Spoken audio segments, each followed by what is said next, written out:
everybody. Sorry for the little bit of a delay. Our Rav really needs no introduction, but for those of us who don't know him, this is Rabbi Yisraeli. He is the rabbi of Westfield Beis Knesset, a huge Talmud Chacham.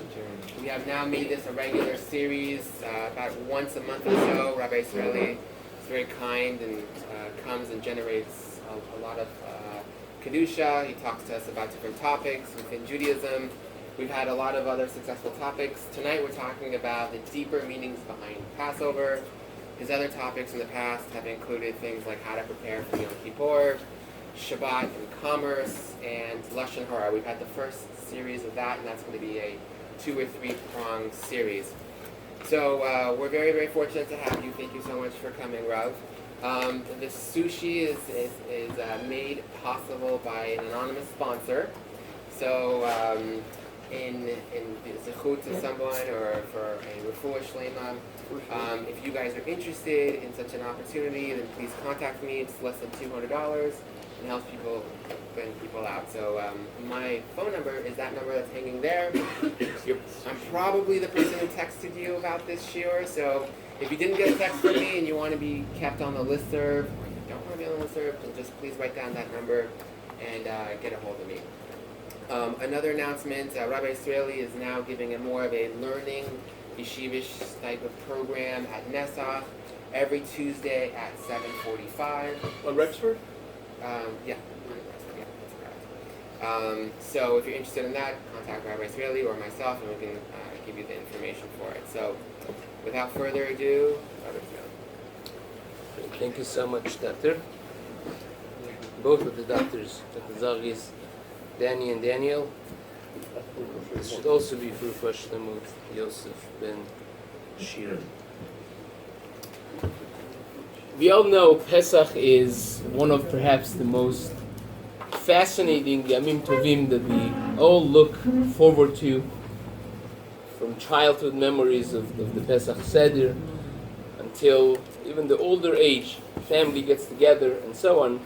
And it's not just the excitement, thank you, of us as individuals that makes Pesach very special, but you find actually so much literature about the special energy of Pesach. We all know in the 3 Yamim Tovim that we have, each one of them, Zohar Kadosh writes, is not just a commemoration of what has happened 3,000 plus years ago, but is a reliving of that experience, which Hashem sends the same energy, the same shefa, which is available for us to take advantage of, is available for us to use. Now, when it comes to Pesach, we see something very, very unique about Pesach.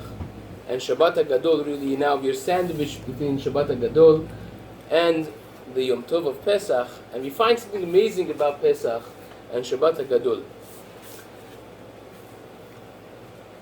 You know, in the 3 Yamim Tovim that we have, it seems to me that the analogy for them is, as mentioned in the Torah with their name, the analogy of grain versus personalities.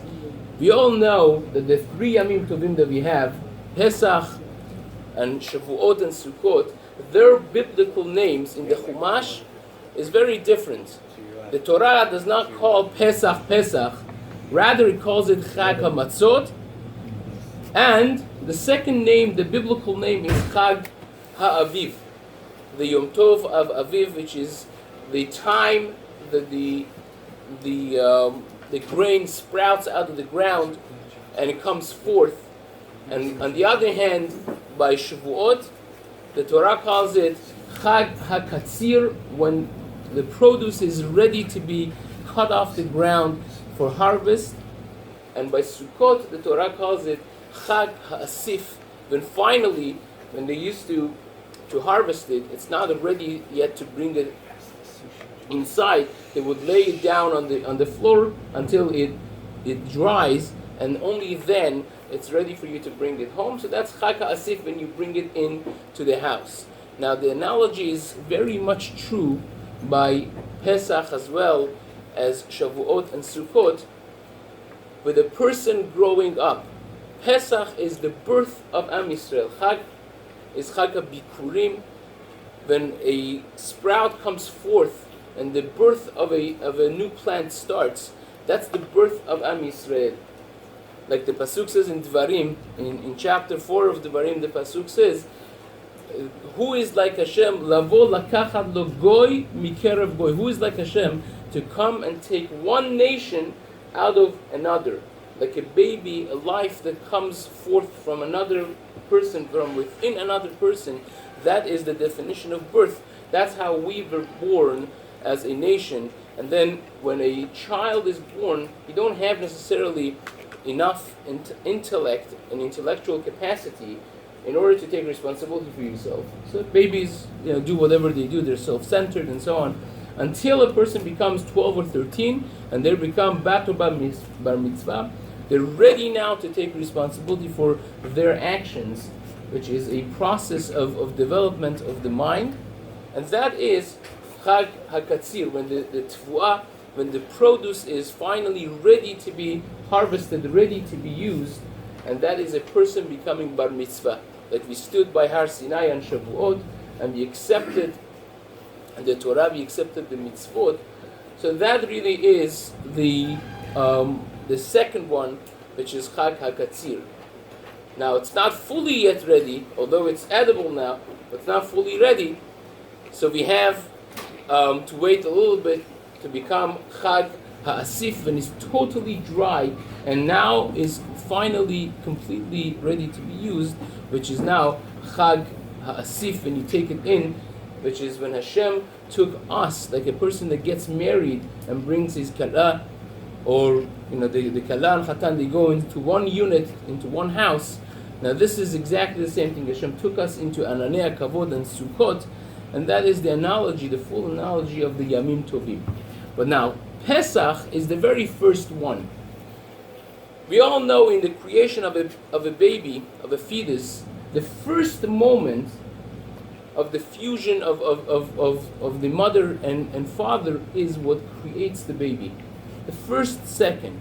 All of the genome, of all the genetic information of the DNA is formed in the very first moment of that chibur, and from there on, even the duration of the 9 months of pregnancy is just the development of the same thing. In the first moment, you could already tell what color eyes is going to have, the gender, the color of skin, everything is there. All of the millions and millions of information, they're all there, and now it's going to be developed. The same exact thing applies with Pesach as well. Pesach is the DNA, the formation of the essence of Klal Yisrael, of our nation as a whole, 4 generations to come, from then until the end of days. And anything that happens afterwards is just the development of what was. Therefore, you see the significance of this. You see why Zohar HaKadosh and the Gemara, they put so much weight, so much emphasis on Pesach, as we're going to discuss somewhat in the duration of the talk. So this is the DNA of our nation, and that perhaps answers a very big question. I don't know if anyone has thought of this. Our Chazal in Gemara and Midrashim and Zohar HaKadosh, they tell us that we have 4 galuyot, 4 exiles. Right? We have Galut Bavel. It's really Machloket Rishonim, how to count this 4 galuyot. The first 3 are pretty much straightforward. This is based on the Psukim, by the way, explicitly mentioned in 2 places in the book of Daniel, in the 2nd parak in chapter 2, and the 7th parak, parak Zayin, is mentioned twice. The Nevuah of Daniel, although the Gemara really in Sadigim in Sanhedrin says Daniel was not a Navi, but his book of Daniel is written Beruach HaKodesh. So you're accustomed to call it a Nevuah.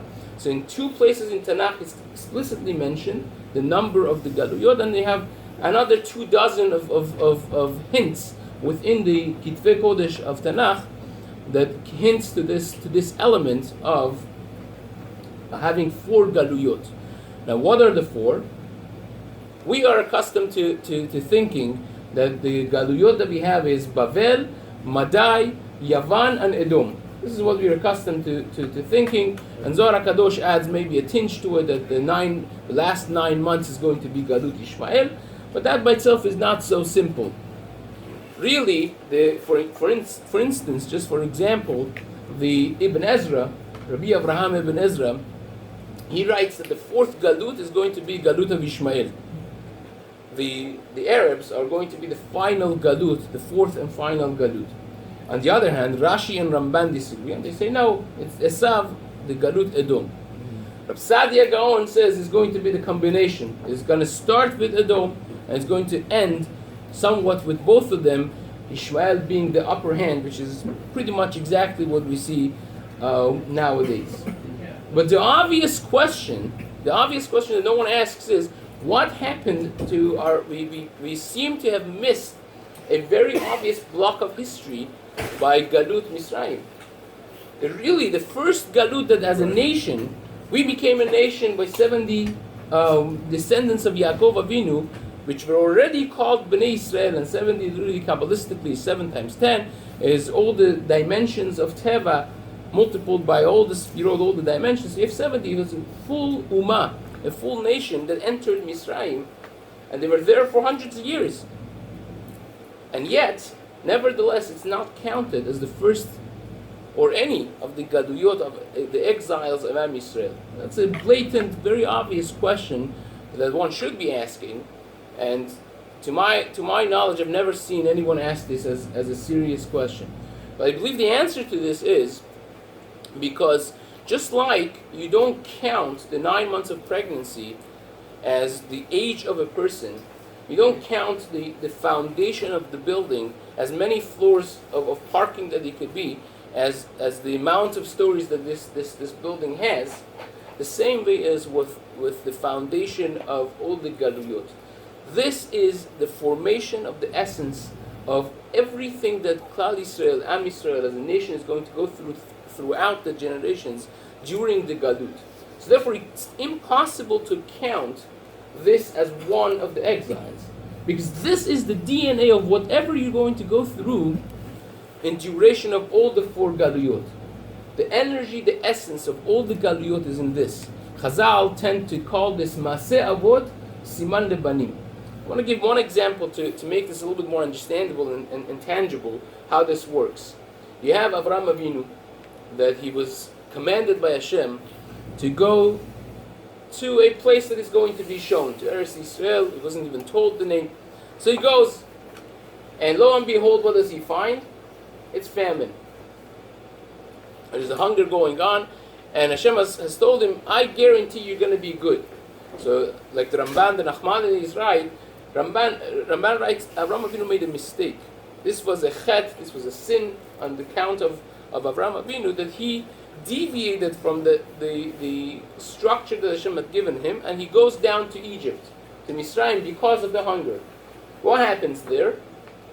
His life is threatened to be killed, and his wife is taken. So this is like Chazal tell us, the Avot, the life of the forefathers, is in miniature a format and a DNA for unfolding history of Klal Yisrael. So what happens with the sons of Yaakov? They're in Eretz Yisrael. Because of a famine, they go down to Egypt, and their lives are taken and are threatened, and their girls, their women, are safe, and they're taken for other negative purposes. So that's exactly the same way. And Avraham Avinu ends up coming out with the blessing of Pharaoh with tremendous riches. And the same exact thing happens. Hashem gives punishments to Pharaoh, and the Jews come out with the blessing of Pharaoh and the Egyptians with tremendous riches.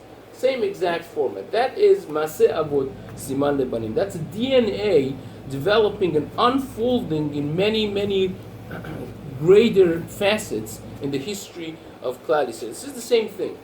When we speak about Pesach, I think the pitfall is that many of us, we just go through the beautiful routines of preparation for Pesach, and as beautiful and nice as it is, sometimes it becomes something that we don't appreciate the depth and the core essence of what Pesach stands for. So now, based on what we mentioned, when we discuss the Geulah, the redemption of Misraim, we are not just discussing something that happened thousands of years ago.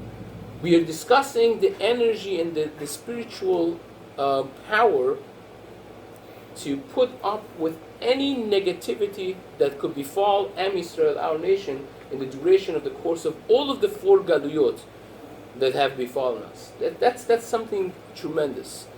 So really, it's not just Misraim, but Misraim was a place of formation for all of the challenges of Jewish history as a whole.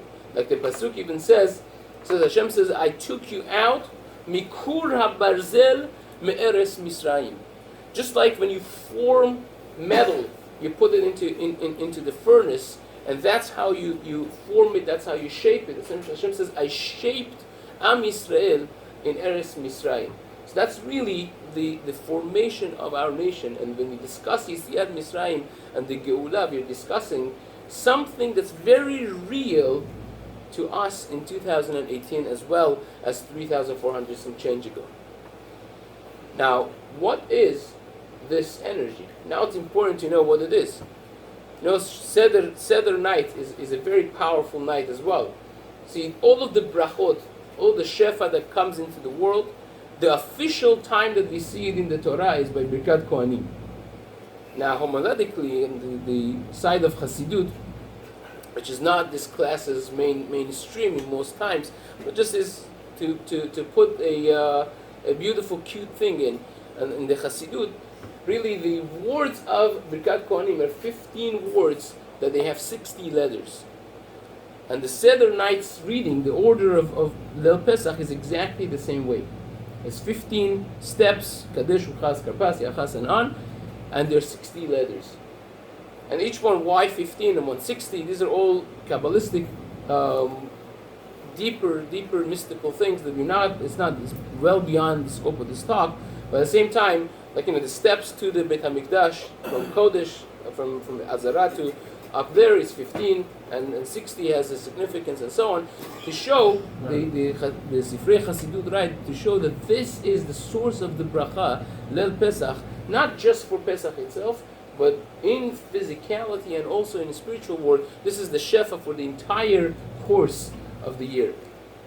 Now we have to understand what is so special about this. Now Shabbat Gadol, which is really the start of Pesach, there are many reasons why it's called Shabbat Gadol. Indeed, the two rites, it has a historic reason, and this is mentioned as the main reason behind it. The two in the beginning of the Chol Pesach writes that Shabbat Gadol really is in Taf Yud Zayin, that on the 10th of Nisan, which in the year of Exodus happened to be on Shabbat, Hashem told them, Mishchu k'chu lachem son, every person, every family has to take a sheep, and they took it. And the Egyptians obviously asked them, what are you doing? And they said, we're going to slaughter this as Korban Pesach, we're going to be saved. The firstborns of the Egyptian is going to die, and we're going to be saved. So they took it very seriously, coming off 9 other successful plagues, and this became an internal war from Egyptian army to the firstborns of the Egyptians. They were fighting, and many people got killed, and so on. Many midrashim about this, and then obviously the Jewish problem is not a new thing. This was the first time that became the Jewish problem, that they caused so many of us die, so they turned the blame to them. They wanted to kill them, and there were many miracles that happened to be saved. So therefore we call that day Shabbat Gadol, because of the tremendous nisim and miracles that happened on that day. This is what the Tur says. On the other hand, the Marshal writes, it really has nothing to do with that. It has to do with the Haftarah that we say. Rabbi Shlomo Luria, the famous Marshal, writes, because we have a special Haftarah for Shabbat Gadol called Ve'arva Hashem, which concludes with the pasuk of Hinei Anochi Sholeach Lachem et Eliyahu Hanavi Lifnei Bo Yom Hashem HaGadol V'Hanora. So the Gadol is mentioned there. That's why it's called Shabbat Gadol. Shibola Leket writes, because the rabbi gets one chance to speak for as long as he wants in Shabbat Gadol, hours and hours and hours. So that sounds like a long day for people who are listening or sleeping in the audience. And That's the miracle. that's the miracle, yes. Someone actually told one of my friends in this past Shabbat. He said, "I'm not going to stay for Shabbat Gadol Drasha, Rabbi, because I'm very tired. I'm going to go to sleep." So he said, "Stay here. I'll put you to sleep." So that's the Shibola. And the Avudram, there are many. There are at least 9 or 10 different reasons given, but these are the major ones that we're mentioning. The Avudram writes, and that the reason is, this is perhaps the more significant and serious point, says the first mitzvah that they accepted was the mitzvah of Mishchu Kulachem Som, which was given on this day of Shabbat, on the 10th of Nisan, on that year of Exodus to them. And just like a minor that accepts the mitzvot and becomes Gadol, becomes now a adult personality, this also made them Shabbat HaGadol, because this was the first sign of Gadlut, first sign of greatness and maturity that Klal Yisrael showed by accepting this mitzvah, which it pertained much sacrifice and Mesirut Nefesh, because this was the main idol of the Egyptians that they were slaughtering, and this was a dangerous endeavor, so therefore it's called Shabbat HaGadol. I want to mention to you something that the Bet Yosef writes in the name of his brother, Rabbeinu Yehuda. The Bet Yosef was Rabbi Yosef Karo ben Ephraim, and his brother, Rabbi Yehuda, said the following chidush. He said, you know why Pesach is so significant? Because the 3 Yamim Tovim that we have, Pesach, Shavuot, and Sukkot, they correspond the 3 Avot, the 3 forefathers that we've had. And he explains, Pesach corresponds to Avraham Avinu, because we find in the Torah that Avraham Avinu is making matzot on Pesach for the Malachim, which really is a philosophical debate whether the Torah precedes the world, like the Zohar HaKadosh says, and really the time for Pesach, it's not that Exodus happened on Pesach, therefore we have matzah, but because the concept of matzah on this time was essential, therefore Exodus had to happen at this time. That's a philosophical debate. We're not going to definitely go there now, but this is what he writes, that Pesach corresponds with Avraham Avinu, Shavuot corresponds with Yitzchak, as we see in Shavuot there was a blowing of shofar by Matan Torah, which was Elo Shel Yitzchak, and then Yaakov, it's very obvious, Yaakov is the one that camped in Sukkot and made Sukkot, so that corresponds to Sukkot. Now, if I would be to ask anyone in this room, which one of the forefathers is the most significant, I don't think we would have any doubt that Yaakov Avinu, and this is what Chazal say, that Yaakov was Bechir Sheba Avot. Yaakov Avinu was the best of all the Avot that we had. But nevertheless, based on the Gemara in Pesachim Daf Kuf Yud Zayin Amud Bet, you see that Avraham Avinu, although not the most significant, but he was the most important in his own way. The Gemara writes there that Hashem promised Abraham, said, it's going to be Abraham, Yitzchak, and Yaakov, but you are going to be the most essential. Becha chotmin.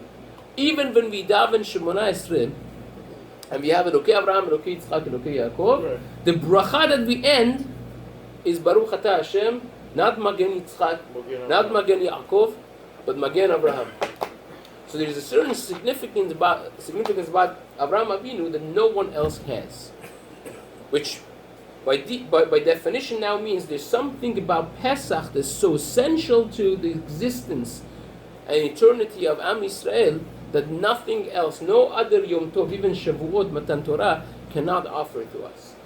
And the question is really, what is the essence of Pesach which makes it so essential? And what is it that we could walk away tonight, and this Pesach perhaps, from Seder night, saying, Pesach made a difference in my life. Not just that I went through Pesach, but Pesach went through me. It did something to me that changed my life, that I had my own Geulah. I want to ask a question which is rather obvious, and everyone should really have this question when you learn Masechet Brachot. In the very beginning, you don't have to finish the Masechta. You know, every especially Masechet Brachot, when you open it in the yeshiva, the first few pages are ripped, and the middle is well used, the last pages no one has opened yet, right? Which says something about the core concept that we're going to discuss tonight. But this is in the very beginning. Everyone has read it. The Gemara says in Daf Hey, in Masechet Berachot, in the name of Rabbi Shlomo Yisraeli, the Gemara says, Shlosha matanot tovot natan HaKadosh Baruch Hu Yisrael. There are 3 wonderful gifts that Hashem has given to his nation, to the Jews. 3. And all of them, Kulan lo netanan el al yidei yisurim. All of them Hashem has not given but through yisurim. It does not come easy. Guaranteed, the Gemara says, is very difficult. It's worth it, but very difficult. Okay, fair enough. The problem is, in order not to jump out of your seat, you have to have missed the last daf in the Gemara. Because the previous daf, the Gemara says in Daf Daled Amud Bet, the name of Rabbi Yochanan, Kol ha-somech geula litfila, any person that is somech geula litfila, means when you say in the morning, Baruch Ata Hashem, Ga'al Yisrael, right before Lachash, right before the tefillah of Shemona Esrei, you don't stop in between. You don't pause. As soon as you say Ga'al Yisrael, you start Hashem Sfatay Tiftach, V'fi Yagit Eilatecha. Anyone that does this, the Gemara says, Muftach lo she'u ben ha'olam haba. You're guaranteed olam haba. Okay? 2 Gemarot, 1 page apart. An absolute, diametrically opposed and contradicting Gemarot. On one hand, you're telling me, this is the best thing Hashem has given you, and it comes extremely difficult. On the other hand, you tell me, all you got to do to get olam haba is just right after you say God Israel, say Hashem's Fatay Tiftach. How hard is that? 1 to 10. 0. This is as easy as you could get. It's like a free ride. After what is it? After I make sure I get it right now. as soon as you say Baruch Ata Hashem God Israel, Yeah. you start your Shemona Esrei Hashem's Fatay Tiftach V'fi Yagit Eilatecha. That's easy. So what's going on? Well, you have to understand, and this especially in the light of what we discussed now, it brings out another aspect of the importance of Pesach. You see, the Geulah of Misraim, the Exodus, is so important that whatever it means, if you do it right next to your service to Hashem, not right next to a tefillah, which is avodah, you're a straight ticket to Olam Haba, first class. So now we have to understand this. I want to explore with you the history that the Torah in an explicit way mentions of what happened in Exodus. And you'll soon see that it's far from easy to understand what happened in the basic history of the Exodus. What happened? In the 10th of Nisan, 4 days before Pesach, Erev Pesach, Hashem tells the Jews, you've never brought any korbanot, you've never done any of those things, you're not familiarized with zvachim and menachot.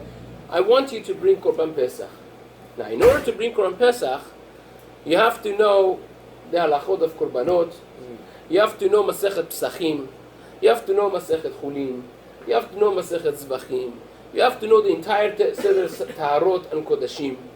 Right? This is like almost half, 1/3, if not half of the Shas of Talmud Bavli, of the Torah Sheba'al Peh that we have. You have to cover tremendous. It takes for people who learn hour a day, it takes them 7.5 years to learn, and then you ask them how much of it you know, they say maybe 1%.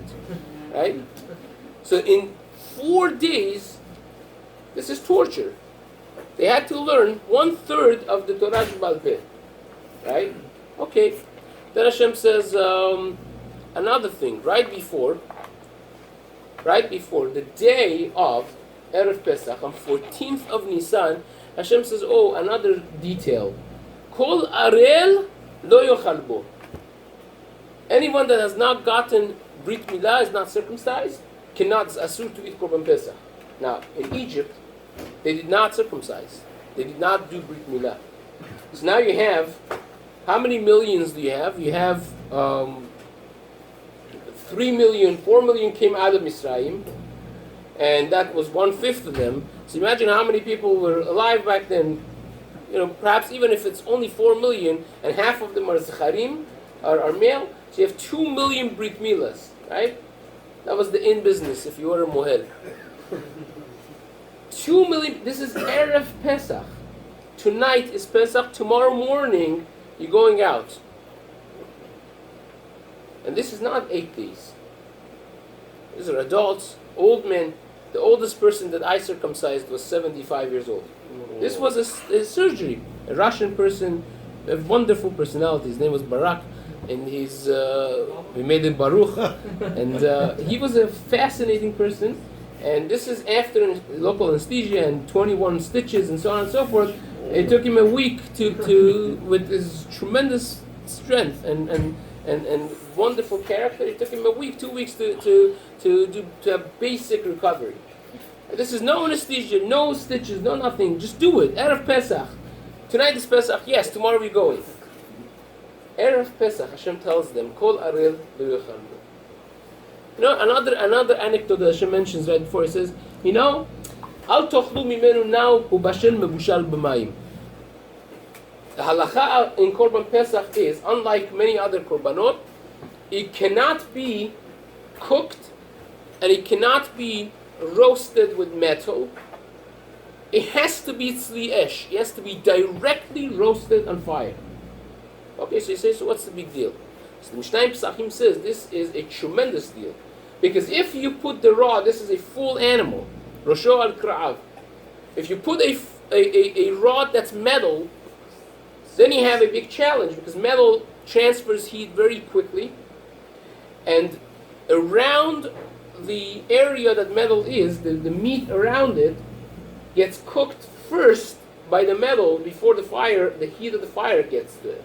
So that becomes slima techod, is pasul. Forget about it. So you can't use metal rod. So what do you use? They didn't have plastic. Wood. So the Gemara says wood is a problem too. Why? Because the Mishnah, according to one Mandamar at least, every wood has a natural moist.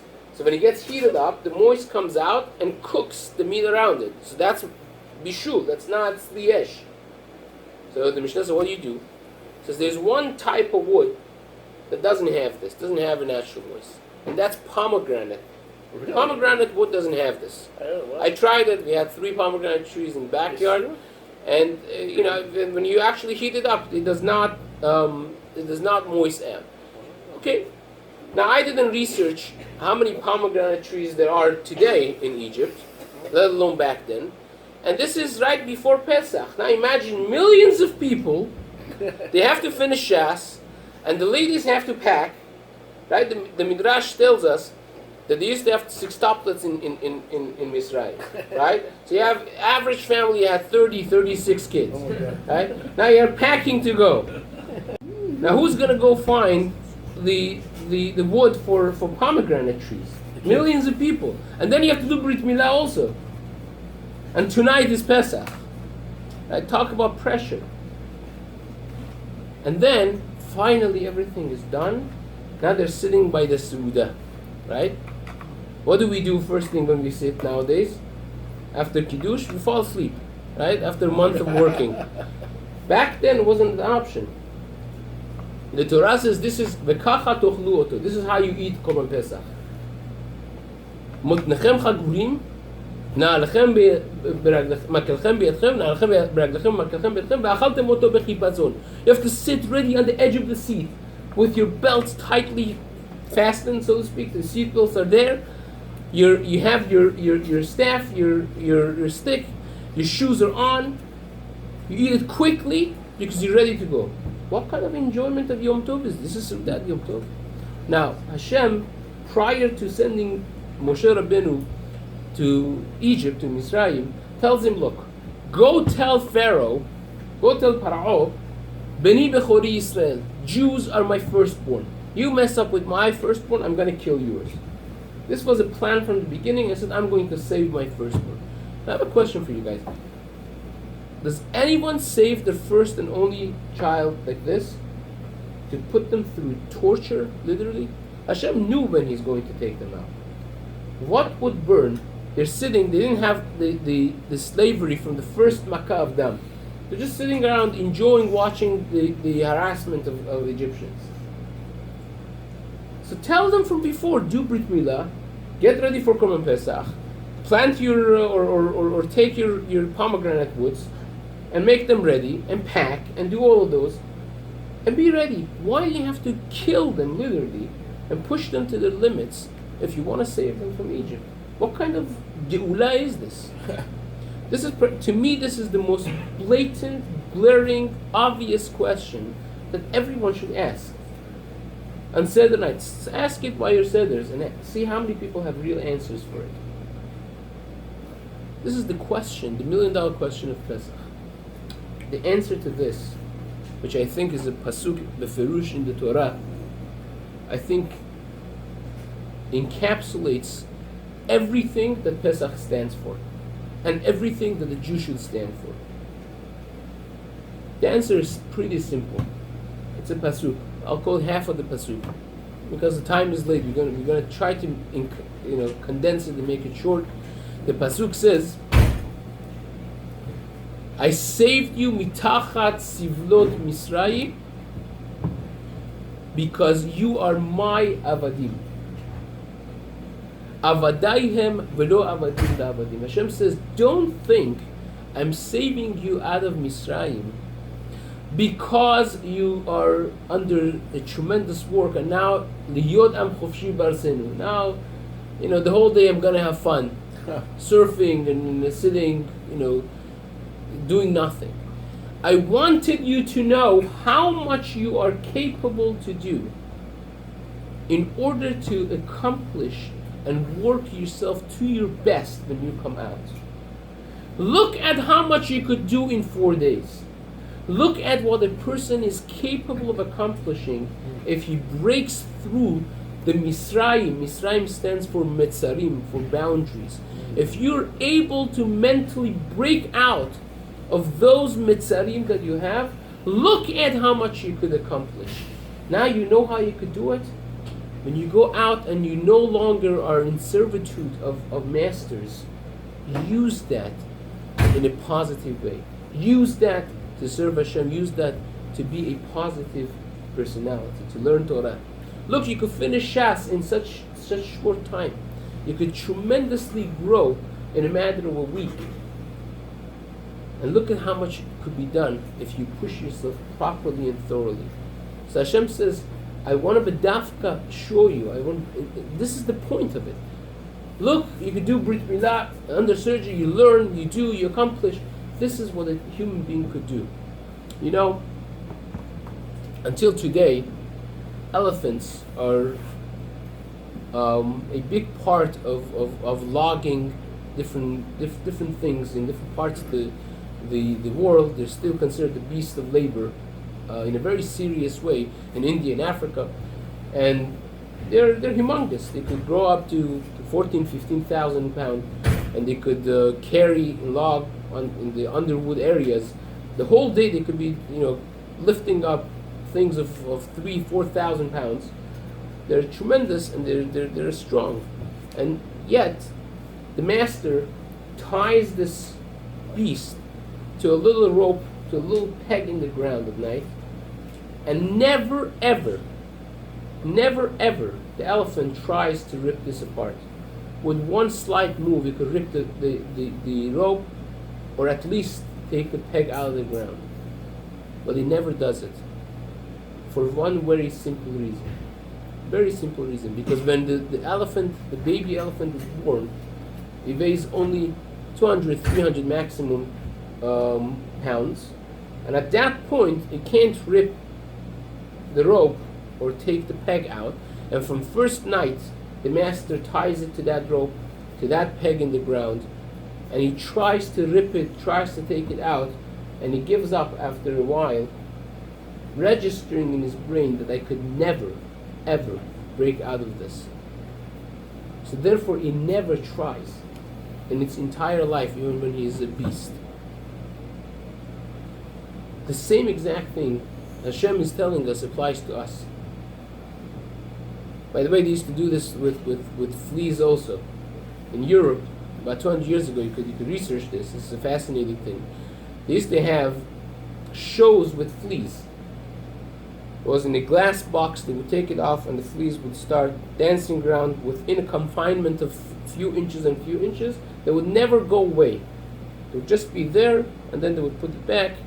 And this was a whole thing. They stopped it because it was not such a respectable job, because you have to feed them on your body and so on. They stopped, but they could still research how they used to train them, which is the fascinating thing. How do you train a flea? The way they used to do it is, it was a clear and clean glass box with confinements of certain inches and certain inches. And this baby fleas would go bang their head and fall down, bang their head, a few thousand times until they would register in their little brain that this is my confinement. I can never fly over this. And they would never do it. The same exact thing happens to human beings. We are confined by our own mitzrayim of what people define for us, what our kochot, what our capabilities are.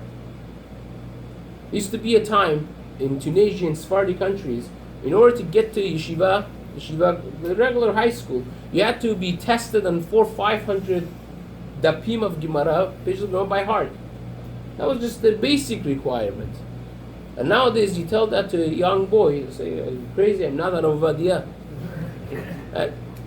It's all the standards that we build around ourselves, the walls, the mitzrayim, the mitzarim, the boundaries that we make, that could be really easily broken.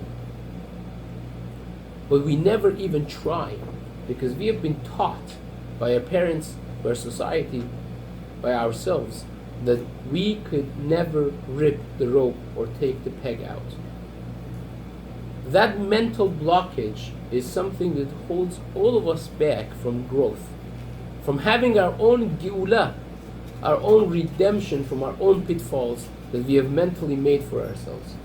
And the essence of Misraim, like the Zohar HaKadosh says, is that energy of geula comes down.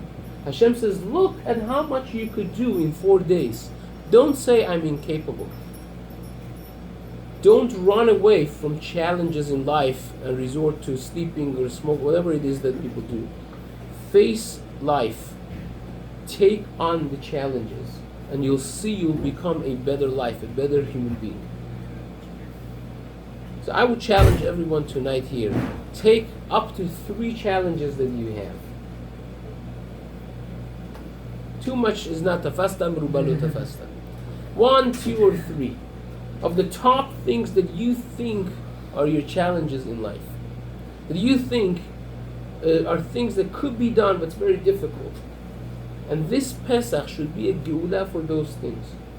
Whether it is finishing Shas and knowing it, whether it is to wake up every morning consistently for Shacharit and not missing the minyan, whether it is in interpersonal relationships, in anything that you think you're challenged and it's difficult, and try to see how much you could push the limits, and you'll see that the geula really comes from this. I want to end with a story which is true and life-changing. In 1996, I believe it was, in the United States, there was a tremendous car crash, and as a result of it, a car that was now dead ended up on the leg of a little kid, and people were trying to pick the fender of this car to release the foot of this poor child. And it was too heavy, they couldn't do it, until the hero came and pushed through the crowd, reached for the fender, picked up the thing enough to release the leg of this boy. Good. The amazing part of the story is that the hero of the story is not some muscle-bound 6'7", bodybuilder that came and saved the day. It was the 63-year-old grandmother of the boy. So obviously this made town news. Everyone wanted to speak with her. And she would not return anyone's calls. She just was not available. She wouldn't want to talk about the incident at all. So this Jewish life coach / journalist that didn't give up, for 2-3 months called, emailed, pushed, and until she said, you know what do you want from my life? We'll sit and talk. So after an interview, he says, do you mind me asking, what in the world is the reason that you avoided me for 2-3 months? What's the big deal? We sat, we talked. She says, the most fascinating thing that a person could say. And this is the point of Pesach.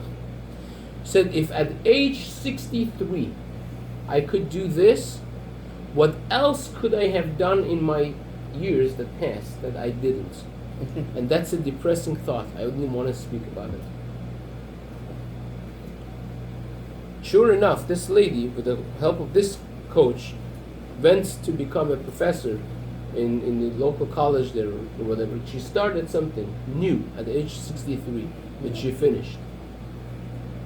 Coming back to Gemara, we said we start, the Gemarot are ripped in the beginning and they're not touched in the end. We start a lot of projects, a lot of things in our life. We want to do a lot of good. But oftentimes what happens is, it fizzles out in the middle because we don't believe in ourselves. It's not the problem that other people don't believe in us. The main problem is we do not have the proper self-value and sense of self-worth that we should. And Be'ezrat Hashem, if this Pesach we focus on this one thing, that we are capable of doing tremendous things if we really set our minds to it. And we push for it with all of our might, realizing that Hashem says you could see how much a person could accomplish in just a few days. And Be'ezrat Hashem, we could also do that. And that's the meaning of the Gemara. Kol hasomech geula litfilah. If you put the geula, this message of geula, you put it next to your service of Hashem, then you push yourself. You try to be honest at the same time, not fall short. And you push yourself in Avodat Hashem like that, then you are guaranteed indeed that you are Ben Olam Haba.